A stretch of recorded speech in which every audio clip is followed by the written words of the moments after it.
Bismillahirrahmanirrahim.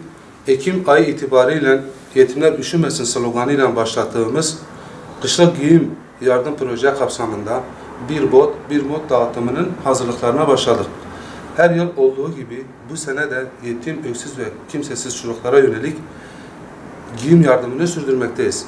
İnşallah en kısa zamanda hayırseverlerimizin sunmuş oldukları destekler ile bir araya getirdiğimiz bot ve montlarımızı yetim ailelerimizin dağıtımına başlayacağız. Bu vesileyle Türkiye geneli binlerce yetim kardeşimizin soğuk kışlarını ısıtmaya ve yüzlerini güldürmeye çalışacağız.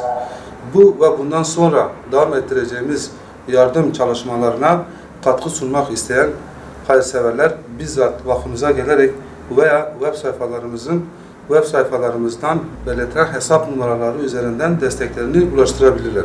Çalışmamıza destek veren, yardımlarını bizden esirgemeyen tüm hayırsever kardeşlerimize Yetimler Vakfı adına teşekkür ederiz.